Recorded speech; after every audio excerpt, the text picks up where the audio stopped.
እባካችሁ ሁላችሁ ለአንድ ሰከንድ ቆም ብላችሁ እኛ ስልኮቻችን ላይ ተጠቀምንባቸው ነው ወይስ ስልኮቻችን እኛ ላይ ተጠቀምንባቸው? የጥያቄ ለሁላችሁ ነው። ክቡራን ዛሬ እዚህ የቆምኩት ሁላችንም የለወጠን ስላለ አንድ ትልቅ ጉዳይ ለመናገር ነው። እሱ ቴክኖሎጂና እኛ ወጣቶች የምንገኝበት ሁኔታ። እናም በዚህኛ ሀሳቦቼን በሶስት ነጥቦች ከፍያቸዋለሁ። አንደኛ ነጥቤ የሚሆነው የቴክኖሎጂ ጥቅም አስመልክቶ ሲሆን፣ ሁለተኛ ነጥቤ የሚሆነው ደግሞ እኛ ሰዎች ይህን ቴክኖሎጂ እንዴት እየተጠቀምን እንዳለ የሚገልጽ ሲሆን፣ ሶስተኛ ነጥቤ ደግሞ እንዴት ይህን ችግር መላቀቅ እንችላለን በሚሉ በእነዚህ ሶስት ነጥቦች ሀሳቤን ከፋፍያቸዋለሁ። ቴክኖሎጂ የምንለው ያጋጠሙን ችግሮች ለመፍታትና አንድን ስራ ለማቅለል የምንጠቀምበት ዘዴ ነው። በአግባቡ ከተጠቀምንበት የእውቀት ማዕድንና የሀገር እድገት መሰላል ሊሆንልን ይችላል። ነገር ግን የዚህ ሳንቲም ሌላኛው ገጽታ ምንድን ነው? ዛሬ ብዙዎቻችን ቴክኖሎጂ መጠቀማችን ቀርቶ ቴክኖሎጂ እኛ ላይ ተጠቀመ መጥቶ ነው። ብዙ ታዳጊዎችን ቀስ በቀስ እያሉ የቴክኖሎጂ ጥገኛ የሆኑ ነው። እንደ ምሳሌ በምንመለከትበት ጊዜ አርቲፊሻል ኢንተለጀንስ በምንወስድ አሳይመንት ለመጻፍ ደርሰን ለመጻፍ ሁሉ ነገር ለማድረግ ሙሉ ለሙሉ በአርቲፊሻል ኢንተለጀንስ ላይ ጥገኛ የሆኑ ነው። አዳዲስ ነገር ከማወቅ ይልቅ ከማንበብ ይልቅ ጥቅም በሌላቸው ቪዲዮዎችና በሚያስቁ ቪዲዮዎች ላይ ሰዓታት ይጠፋሉ። ይህ ድርጊት ደግሞ ትልቁ ሀብታችን ማለትም ጊዜያችንን እየሰረቀ ይገኛል። አንዴ ስለ ጊዜ አንድ ጊዜ ለሚደሰቱ ሰዎች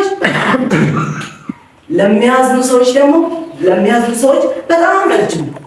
ለሚጠቀሙበት ግን የዘላለም ሕይወት ነው እና በቴክኖሎጂ ውጤቶች መካከል አንዱ በምንመለከትበት ጊዜ ስልክ ነው። አንድ ተማሪ አንድ ነገር ለማወቅ ይገባበታል።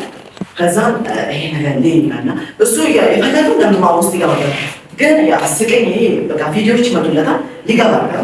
በቃ አንድ ደቂቃ ችግር የለም በኋላ ነባለ 2 ደቂቃ ችግር የለም እያለ ይሄ ልጅ ዛሬ 1 ደቂቃ ያለው ነገ 1 ሰዓት ይሆናል። 2 ደቂቃ ያለው ነገ 2 ሰዓት ይሆናል። ትምህርቱ ምን እየገፋ ይመጣል። ይሄ ልጅ የትምህርት ፍላጎት ይጠፋል፣ የማንበብ ፍላጎት ይጠፋል፣ ከቤተሰብ ጋር ያለው ቁርኝነት እንዲህ ይላል እና ይሄ ለምሳሌ እኛ ላይ የሚደርስም ጉዳት ሊኖር ይችላል። ለምሳሌ አይኑም እንዲሆን ሊታመም ይችላል፣ ብርሃኑ ሊያሳምመው ይችላል ማለት ነው። እኔ ከዚህ ችግር መላቀቅ እንችላለን።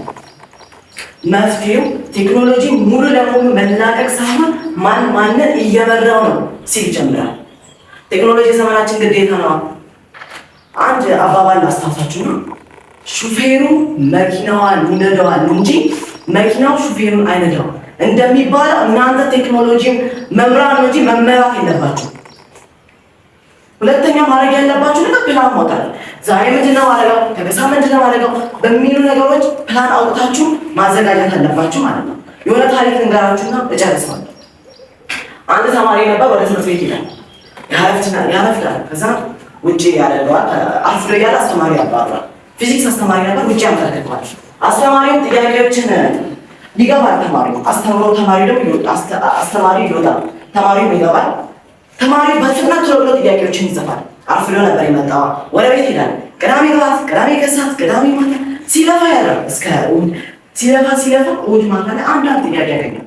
አንዷን መልስ ብቻ ወደ ትምህርት ቤት ይልና አስተማሪ አዲስ ቻፕተር ሲጽፍ ቲቸር የቤት ስራ ሰጥተን ነበር ይለዋል። ያ የቤት ስራ አይደለም እኔ እንድታዩት እንጂ ማንም ምሁር ሊመልሰው ያልቻለው ጥያቄ ነው። እንድታዩት እንጂ እንድትሰሩት አይደለም ይለዋል። ልጁ ግን ምናምን ሰርቶታል። አንደኛ ትጋት የተጋ ነበር። ጠዋት ማታ የተጋ ሮጦ ወይ አርቲፊሻል ኢንተለጀንስ ውስጥ አልገባ ወይ ከአስተማሪ ደቀድቃለሁ አላለም ወይ ከጓደኛ ደቀድቃለሁ አላለም። ምን ላፍቷል እና አችልም የሚለውን ነገር አልሰማም። አችልም የሚለውን ነገር ቢሰማ ኖሮ ስለማንችል ምን አሰራኝ ብሎ ይተው ነበረ። ምን ጠንክሮ ነበር እየሰራኝ ነበር። እናንተ ወደ ቤታችሁ ትሄዳላችሁ፣ ፕላን ታወጣላችሁ። ፕላናችሁ ወደ ተግባር አንደኛ ወደ ተግባር መለወጥ ነው የሚከፍል ወደ ተግባር መለወጥ አለባችሁ። እኔ 9ኛ ክፍል ዮሐንስ ጥላሁን ነበር። ስላዳመጣችሁኝ አመሰግናለሁ።